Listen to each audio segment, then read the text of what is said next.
What's up, gang? We're back at it again with another rant brought forth by some of the stanky voices of the internet that unfortunately made my eyeballs their target and blasted right through them to pummel my poor brain. This time, about a topic that's been brewing and growing for a long time. This ain't a recent problem in the slightest. I would only say that it exploded in the past decade or so. And hell, this isn't even the first time I've touched on this topic. The very first video I ever had gained some nice traction had me rambling about this for a little bit at the end, but I've always wanted to go more in depth on it. So allow me to use a nice hearty example to showcase what I mean. The big, boomy boy himself, Bakugo. Okay, that's all you're getting. I'm sure you get the picture already, right? You don't? Man, look at the title of the video! What I mean in regards to Bakugo and other characters in similar situations as him is specifically the discourse that surrounds their character arcs. By that, I mean characters that start out rather assholish or even practically evil in ways, but then learn the error of their ways and strive to become better human beings. The range of their dickishness varies from character to character, with some being far more forgivable in the eyes of the public than others, and sometimes understandably, but we'll get to that. But the constant that I see amongst characters with this reception is that many people absolutely hate the idea of dicks growing. I probably could have worded that a bit better. This often ends up with people disregarding the story, the characters involved, or even the authors themselves, because they view this as a moral failing that should never be allowed. Even just enjoying the characters in question or finding them intriguing is seen as reprehensible by these types, because for whatever godforsaken reason, they view the creation or enjoyment of these characters as a condoning of their reprehensible actions. Like, no, nigga, these are two different things, and it's typically pretty easy to tell when an author or viewer actually is condoning of that character's disgusting actions. Cue that boy! Cue that! For starters, they wouldn't showcase those actions as all that terrible, sometimes even attempting to justify it. It's why I don't think I could ever get into those super edgy revenge manga or manhwa, because it feels like they have to make literally everybody but the MC and his posse the most disgusting, irredeemable pieces of filth possible to make the MC's horrific actions seem justified as a response. Simply not my cup of tea. So basically, not at all what goes on in a story like My Hero, for example. And to expand on that, I'm gonna talk about a silent voice actually. Yeah, I baited you. MHA can come up later, bucko.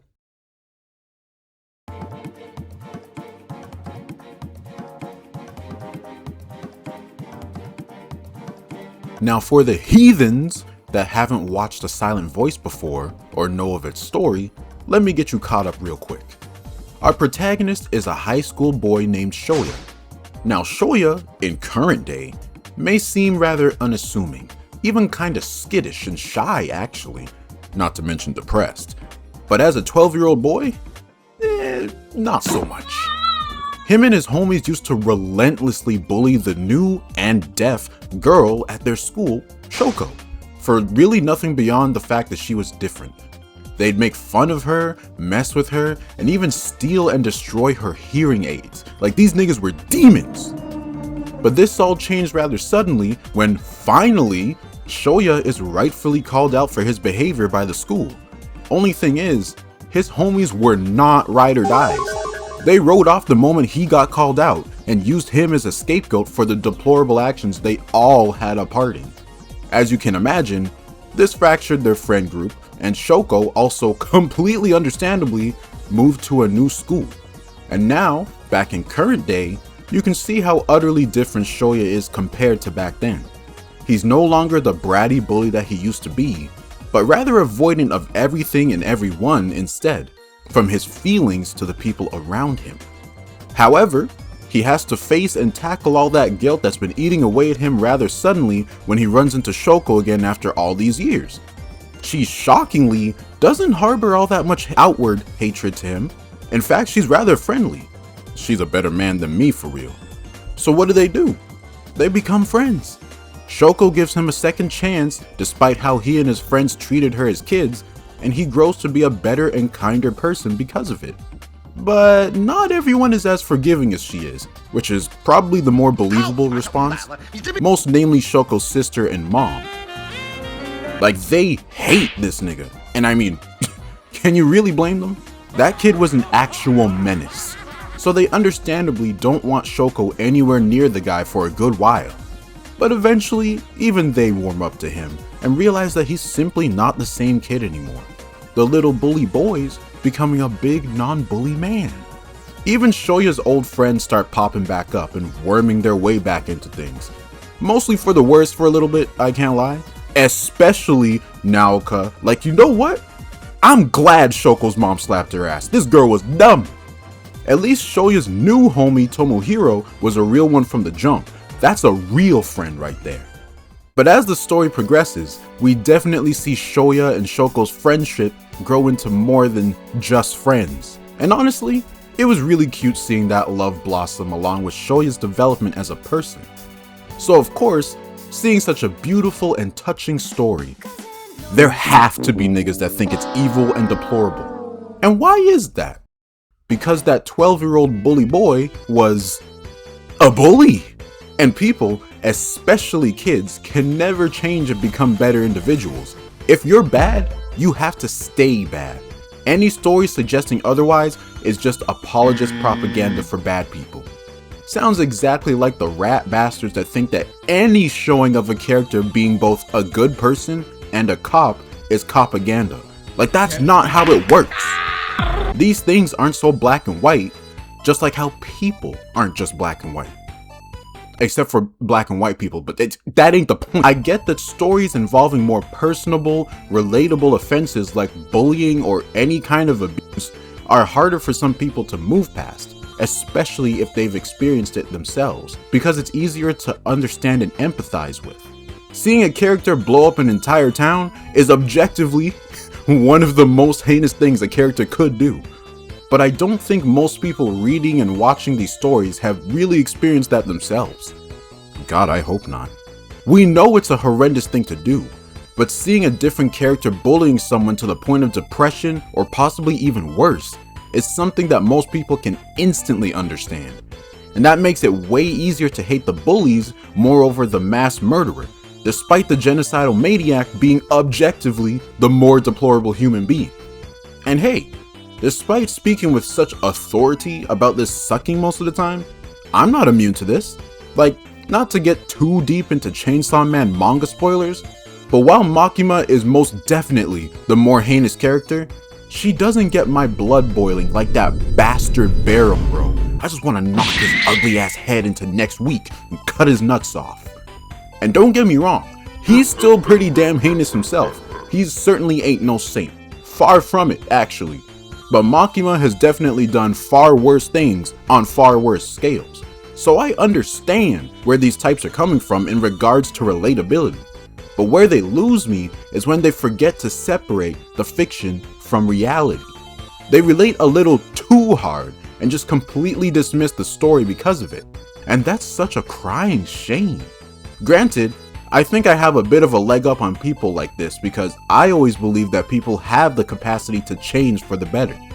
Do I have to forgive them? No, especially if they've done some real nasty or criminal shit. And people don't always want to change either. So many people do, in fact, stay as the same shitty people for their whole lives. But I still believe in the ability for anyone to change. That much is infallible to me.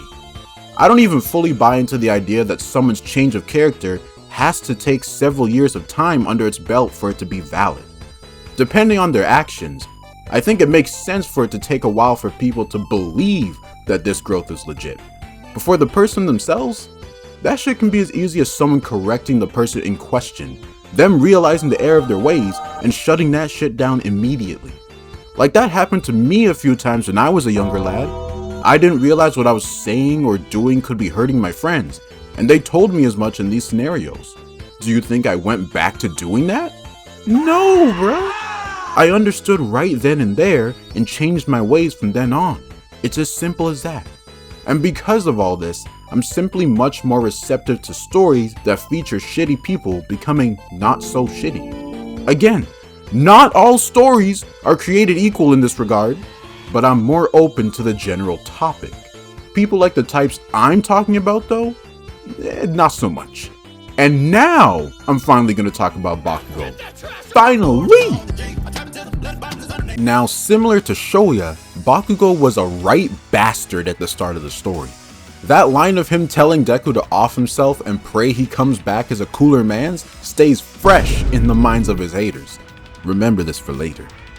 Now, when I tell you I hated this nigga at the start of the story, I mean I despised this boy. Loud, angry, boisterous, and for what, huh? Cause you can blow my head smooth off with your bare hands? So what, nigga? My girl can do the same damn thing, if I had one. And she ain't got no explosion quirk. Keep up. And for a hot minute, that's how I felt about this guy. I thought he was gonna be a rival antagonist hybrid of sorts as his role in the story. But after he got kidnapped by the League of Villains, and I saw him completely shoot down their attempts to bring him into villainy, that's when I started to notice something in him. Only embers at this point though. It was only after his rematch with Deku that those embers grew into a proper flame. Was he still a right prick for all those years? Oh, 1000%. But we can see that start to crumble for the first time here. He lays it bare that he's been beating himself up for thinking that him, with all his grandiose power, his praise, his acclamations, was what ended the reign of his idol All Might. Because of how much of an ass he was always like, it never occurred to me that he was even capable of thinking this way. It's at times like this that, despite it all, I gotta remember that he's still just a kid. Kids can be assholes, absolutely, but kids are also meant to learn and grow up. Not all of them do, unfortunately, but they're all capable. Even at the end of their fight, All Might himself drops in, not only to console Bakugo, but to show both him and Deku how they can improve as both people and heroes by helping each other, saving others to win and winning to save others. Deku had the heart and Bakugo had the mentality. They both had in spades what the other lacked. And you know what? They both continue to work and grow together from here on. I mean, Bakugo definitely had more to grow from considering how dickish he was, and you typically don't want your heroes to be dickish, but they learned from each other regardless, and Bakugo especially changes the most character-wise. A lot of people just choose to ignore it because he's still just as loud. The little moments of Bakugo helping out his homies like Kirishima with their own issues and showing them that they're stronger than they realize and to play to their strengths, extorting his nigga Kaminari to give the class a little chuckle when he realized that tensions were high, or committing fully to their class's school festival performance for the sake of making Aries smile. Even to the bigger moments like the complete, perfect victory of Bakugo's team in the joint training arc, which was only possible because he no longer tried to do everything by himself. Working with and believing in his team was the only reason that was possible. Or his own sacrifice to save Deku from Shigaraki when his body moved on its own to save him, just like Deku did for him in the very first episode. Or his full-blown apology and admission of guilt towards Deku after Deku himself opted to go rogue thinking that he had to handle everything on his own. A lesson that Bakugo just learned. Bakugo and Class 1A had to remind Deku of the power of friendship, my nigga. That was almost definitely not how Bakugo was moving in the first couple seasons, because he realized the error of his ways and grew to become a better person, just like Shoya did. And that's why so many niggas hate him! Just like they do Shoya and a silent voice as a whole, because they just can't see past their bullying beginnings and believe that they have to remain that way forever. It's easier to keep hating someone that used to suck if you simply reject the idea that they've changed at all. I'd be more on board with the hatred if all these stories did was make excuses for their behavior and try to justify it, but no. In both scenarios, it's depicted as asshole-ish, and they're treated like assholes for it. Early seasons Bakugo was more so respected by his peers rather than liked, though Kirishima, with the man that he is, was able to break through to him a lot earlier than the others did. I just find it such a shame that so many people out there just completely disregard stories with good hearts like this, purely because they challenge their belief that people can, in fact, change for the better. And honestly, this ain't even only a story related thing. People on the internet now have a real obsession with being haters and staying haters. If you did something wrong like a decade ago, depending on the severity of the action here, let me be clear, that's just who you are now. Any current showing that you've long since disavowed that persona is rendered null to these people. The bad must stay bad. I find that it leads to a worse environment almost entirely, because this is different from simply holding someone accountable, which is what you should do. Like, what's the point of pining for someone to stop doing something that ain't so nice? They proceed to stop doing said not so nice thing, and then you just keep throwing said not so nice thing in their face for years to come despite their changed outlook and behavior. What good does this do anyone?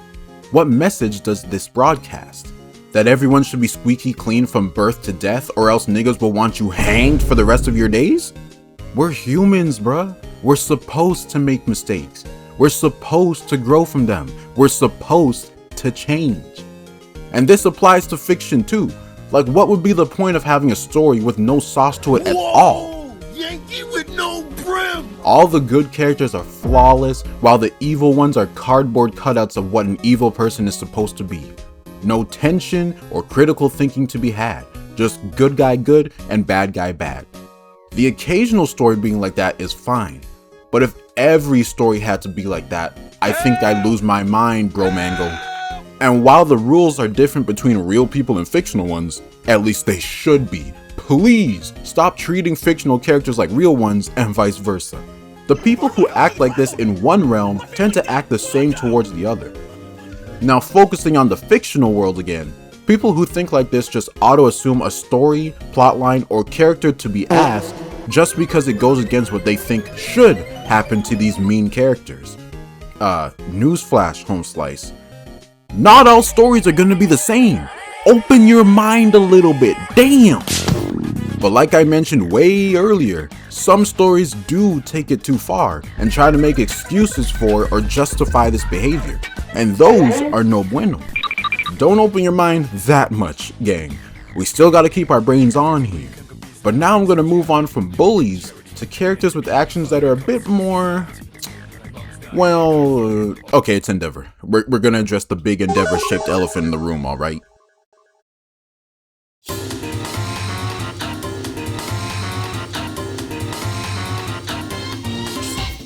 Okay, so despite there being a huge gap in general awfulness between someone like Bakugo and someone like Endeavor, their arcs do follow similar paths, and as such, they still typically attract the similar brands of haters. Now, before I get jumped, Endeavor was indeed a total piece of shit, far worse than anything people like Bakugo or Shoya ever did.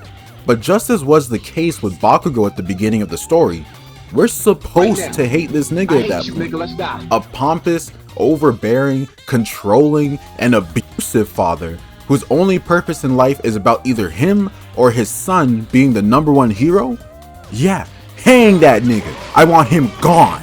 Sure, he was a legit hero and was doing a good job at it, but he had, once again, a similar problem to Bakugo, focusing so hard on strength and winning that he basically neglects the arguably more important aspect of being a hero, the heart. He let this seemingly unattainable ambition overrun him so much that his anger started spreading to his family, because we learned that he most definitely wasn't always like this. But unfortunately, he was like this, and his entire family had to pay for it, most namely Toya, who ended up burning himself to a crisp just trying to live up to the dream that his father both gave and ripped away from him. You'd think that'd be his wake-up call to stop going down the path he was beginning down, but I guess he wasn't thinking about that hard enough. Instead, he continued down the path of shittery until one day, he finally got what he wanted. He became the #1 hero. by default. He only got the position because All Might retired. He could never be him. But it's exactly this that sparks a change in Endeavor. Ain't it funny how All Might's retirement sparked such massive shifts in character for two characters that most people, including myself, wrote off as nothing but assholes to hate on? MHA didn't take the expected route with either of these characters, and I honestly love it for that. All that fiery rage and ambition to achieve #1 status, but never being able to reach it due to his own inability, only to have it handed to him like a participation trophy in the end. It snuffed out his flame quick time, and now all he could do is reflect on the shit that he's done. He aims to become a better person and tries to mend things with his family, but as you can imagine, shit ain't that sweet. Especially with Natsuo, who wants nothing to do with him even by the end of the story. Even Endeavor himself talks about dreams he's been having, of his family living a happy life and sitting together at the dinner table, but he's never in them. He knows deep down that what he broke can't be fixed the same way again. That's why he's only seeking atonement, not forgiveness. Let me say that one more time. He's only seeking atonement, not forgiveness. The author of the story wrote down that the formerly abusive man Endeavor is only seeking atonement, not forgiveness. Had to make sure that was drilled into everyone's skulls here, because for whatever reason, it seems to be a detail that many opt to ignore despite being so incredibly important. But anyways, as if to laugh at this newfound declaration, Toya reveals himself to not only be alive soon after this, but that he was actually Dabi the whole time. Big shocker, I know. The mass murdering psychopath that attached himself to the League of Villains was actually Endeavor's supposedly dead firstborn son. And he aired all that shit out live in 4K to the world with receipts and everything, dog. Oh, this man was itching to get his lick back. This, along with, the actual destruction and devastation caused during the first war arc, caused the public's perception of heroes to absolutely crumble, with Endeavor's true colors being a huge contributor. Like, if even the #1 hero is out here beating his kids, who the hell are we supposed to believe in? And yet, despite his newfound public reception, he didn't cave and quit like many other heroes did. He remained steadfast after some good talking to from his children and wife, and pushed forward to tackle his biggest regret head on. After some shenanigans, he was actually pitted against All For One while Shoto was sent to handle Dabi at first. And to be fair, they needed someone with Endeavor's firepower to fight All For One. Shoto was strong enough to handle Dabi himself, it's fine.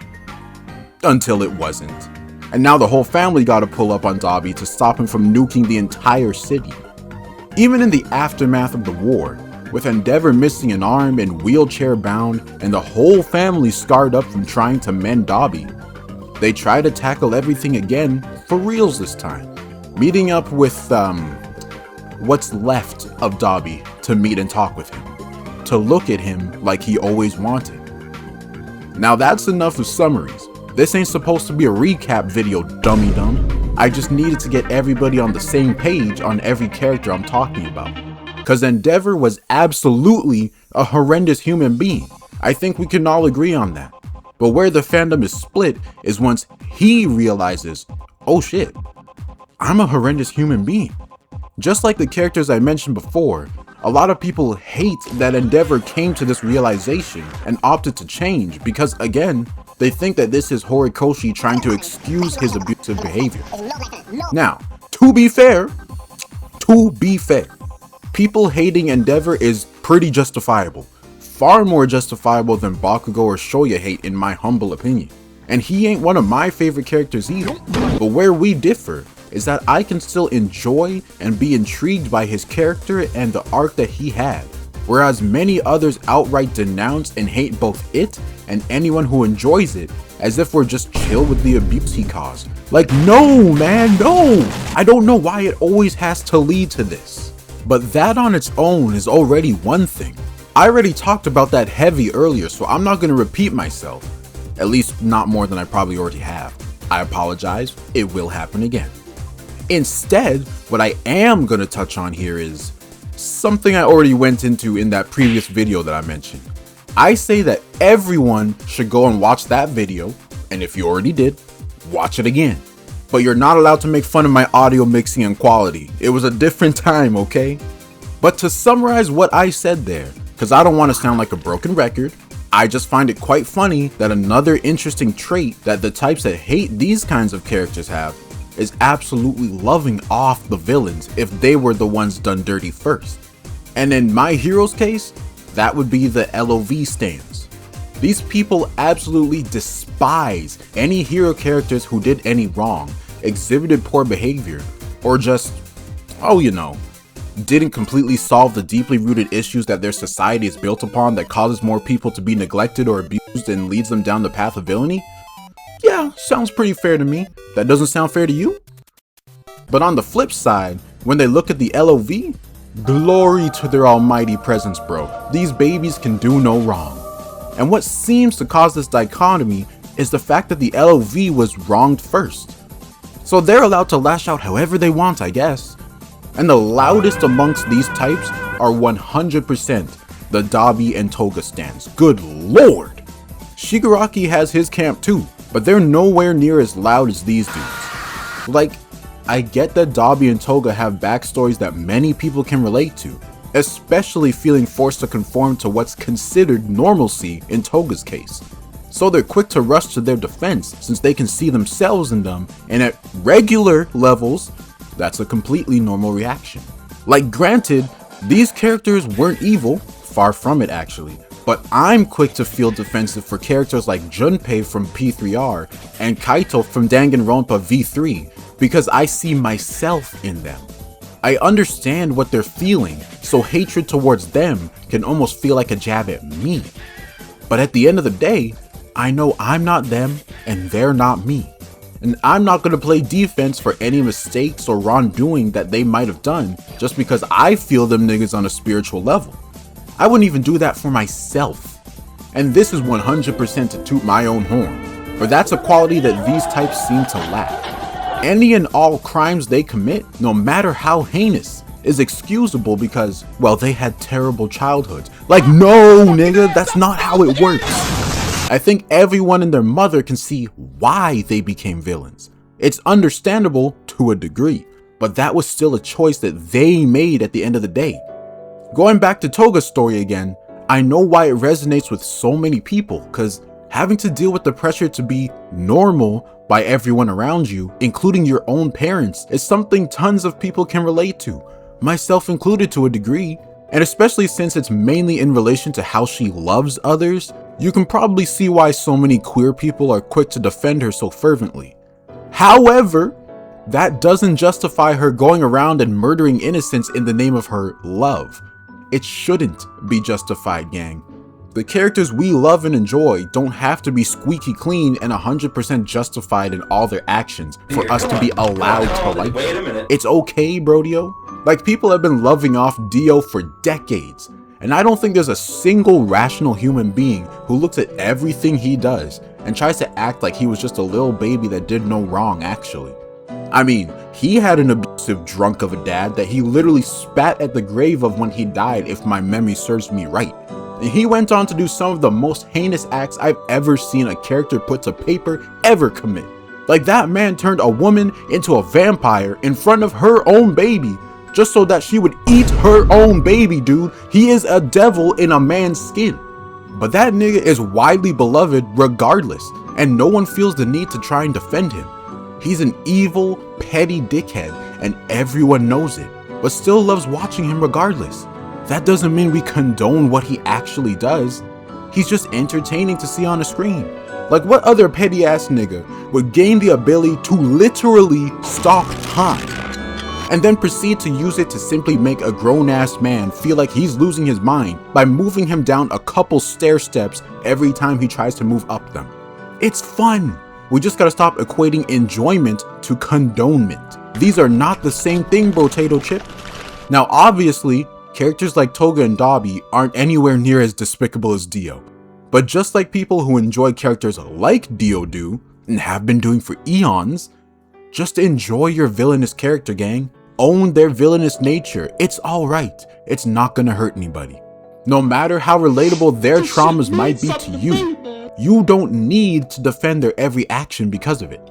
Bakugo became my favorite character in the show, stealing the spot from Kirishima, and I don't feel the need to defend his bad behavior or his bullying of Deku. That was his flaw, and that's okay. Characters are gonna have flaws. They don't need to be flawless to be enjoyed, gang. It's honestly rather bizarre to see people who so adamantly defend and excuse the literal villains of the show be so quick to absolutely despise the actions of characters like Bakugo and Endeavor for the simple reason that they weren't wronged first. I can almost guarantee you, if they had some form of childhood trauma added to their backstories, they would have far more shooters, and that's not really a good thing. If trauma is the sole defining factor in what lets you like a character or not, you might want to start rethinking some things, Brodiferous. It's even more ironic that My Hero specifically garnered a fanbase with such a reputation. A story following Deku, a real ass nigga who, while not forgiving or condoning the actions of villains like Shigaraki, still strived to understand him and his circumstances, both so that he could at least try to save him and to help create a world where those circumstances are, at the very least, not as commonplace, to prevent such catastrophes from taking place again. A story with a heavy theme of reaching your hands out to others, both to help them where they're at and to help them become better people, ended up with a loud fan base that vehemently defends their villain's every action and relentlessly attacks the kid who bullied another kid and treats him like a demon in the same breath. Like, if you can't even do as much as look past Bakugo's bullying past to engage with the character, never mind Endeavor, how exactly did you think the villains were gonna get better? Did you really think a 14-year-old bully couldn't be saved, but the mans who were itching to wipe out an entire country could? Like, I think childhood trauma can only cover so much, gang. We gotta draw a line in the excusing stand somewhere.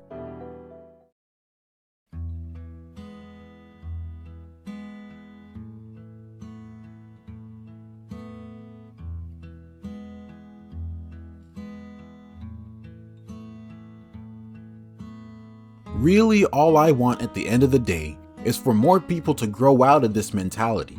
To stop asking and wondering whether or not they can like a character based off morality or trauma Olympics. Characters are gonna have flaws, some more villainous or heinous than others, and that's okay. Stories tend to have those. You don't need to defend or justify them to like them, nor do you need to attack or berate others for creating or enjoying characters with such flaws. Unless if they're excusing or even relishing in the harm that the characters are causing. I've said it a lot, but I need to make sure that's known. Them niggas are weird, peculiar even. Otherwise, there's really no need for all the theatrics. Like, I'm gonna lay you down and talk to you real for a second, because this is something else I often see pop up in these talks, and I think it's something really important to bring up. Look, I understand that bullying is more personable. Abuse is more personable. Rape is more personable. It's easier to envision and empathize or sympathize with. But for some reason, things like murder or straight up genocidal tendencies are sorta just shrugged off oftentimes with people who so despise those other acts. I get that it can be harder to relate to since they're a bit more out there. But barring bullying, I don't think we should be trying to compare these heinous crimes in the first place. They don't need to be power scaled. They're all horrible, and that's that. And I only bring this up because there are a lot of mans out there that absolutely despise a nigga who told someone to off themselves, like that ain't a daily online occurrence at this point, while being a ride or die for a miscreant with daddy issues that would and has casually murked a family of 3. Multiple families of 3. Childhood trauma can only absolve you of so much, bruh. And I think slaughtering innocents should maybe be one of them. But that's only going by the logic of you can only like X character if you can show that they were in the right or justified, that many of these people seem to have. Otherwise, why would I care? I mean, okay, I might look at Lite stands a little funny, but don't worry about that.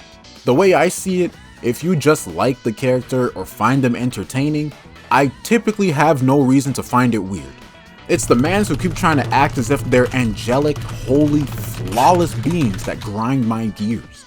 We just gotta learn to separate fiction from non-fiction, fantasy from actuality, big fake from big real. Immersing yourself in a fictional world or character doesn't mean acting as if those worlds and characters are actually real. And likewise, treating real people like they're fictional characters as if they're not live, breathing human beings is bizarre. Cut that shit out, Brodiferous. We must improve. If more people can learn this simple lesson, then we can finally have more people engage with more stories and characters in good faith. And remember, engaging with something in good faith doesn't mean you have to like them. Make sure you keep that in your noggin, because I ain't saying that that's the only reason people dislike characters like Bakugo.